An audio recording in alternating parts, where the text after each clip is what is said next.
C'est ici, dans une période sans doute pluvieuse,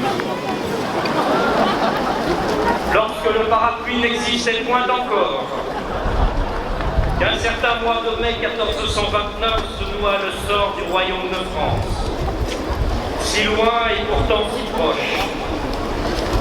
Orléans assiégé depuis des mois, Orléans affamé, Orléans sans plus d'espoir, et qui pourtant refusait de capituler.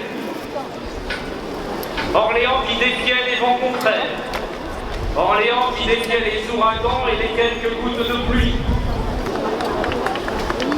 Et puis, Orléans libéré par une jeune fille de 17 ans et les restes d'une armée trop souvent battue. Et nous, vous rendez-vous compte, tous les ans, depuis presque 600 ans, nous fêtons les 9 jours, seulement 9, que Jeanne d'Arc passa à Orléans. Nostalgie, diront certains, souvenir des jours anciens où la France savait être héroïque. Refuge dans le passé pour mieux éviter d'affronter le présent et préparer l'avenir. Inexorable déclin en quelque sorte, comme un vieil acteur évoquant avec mélancolie ses succès d'autrefois. Je ne crois pas. Bien au contraire, l'histoire est source d'enseignement. Le temps n'est sans doute plus à l'héroïsme d'une Jeanne d'Arc. Il est au courage politique. La France que j'aime n'en finit plus de s'enfermer dans les tréfonds d'une crise dont elle ne voit pas l'issue. 30 ans que cela dure. Et nous assistons, esprit sans choix, entre résignation et révolte, à ce délitement. La tentation du renoncement est grande, vieux peuple de France, fatigué des combats du quotidien, inquiet d'un avenir sans avenir, engoncé dans le souvenir nostalgique de sa gloire passée. Vieux peuple de France, qui, une fois de plus, peut s'abandonner aux sirènes du renoncement. Et voilà, Jeanne d'Arc, du haut de ses 19 printemps et de la nuit des temps, nous répète inlassablement: debout, peuple de France! Il n'est de renoncement que celui de l'esprit. Et notre longue histoire, notre grande histoire, nous livre le cortège de ces héros, du plus modeste au plus illustre, comme autant de sources d'inspiration. La valeur de l'exemple. Voilà ce qu'est pour l'essentiel Jeanne d'Arc, de ces exemples qui élèvent l'âme, l'un des plus beaux. Jeanne d'Arc n'est pas la certitude de ce qui est vrai, mais la conviction de ce qui est juste.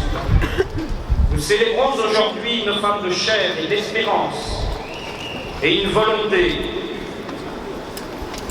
Les évangiles disent que Pierre renia 3 fois. Et nous renions chaque jour. La peur, effrayant corbeau, n'est pas le pire de nos ennemis. La résignation, oui. L'abandon, l'à quoi bon. La longue trame des jours, des déceptions, des peines, la fatigue et le besoin, parfois, de tout laisser tomber. On se dit c'est humain. Et l'humanité profonde qui est en nous alors se redit sans effort et se couche.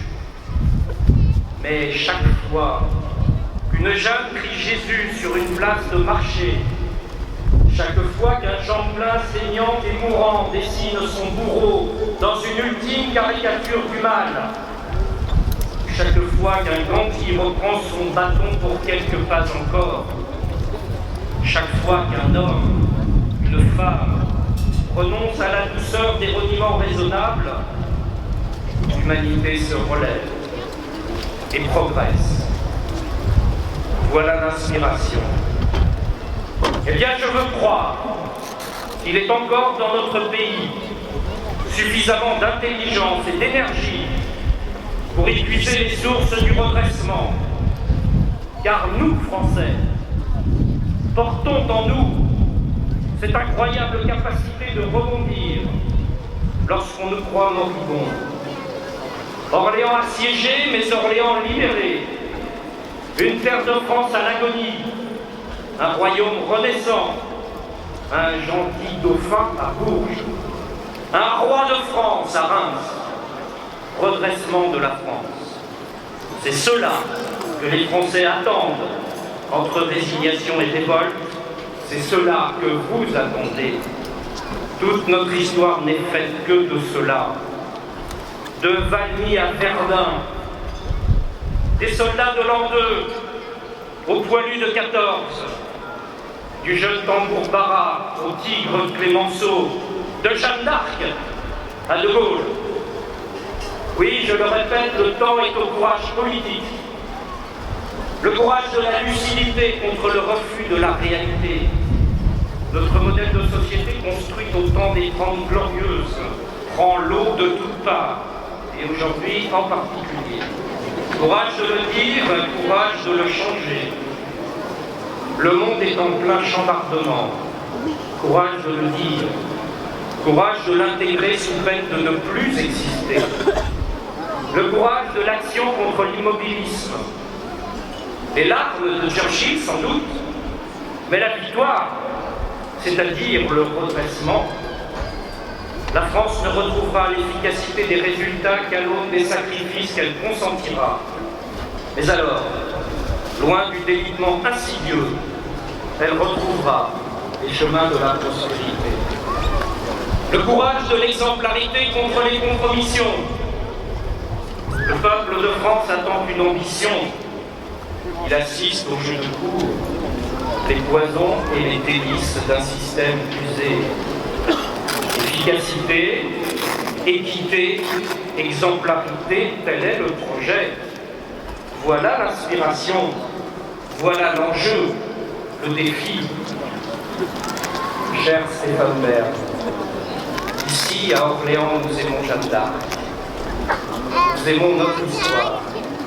Nous y puisons la compréhension de notre présent et la préparation de l'avenir. Parce que nous savons que la France fut une longue patience, alternant les plus belles réussites et les plus grands abandons.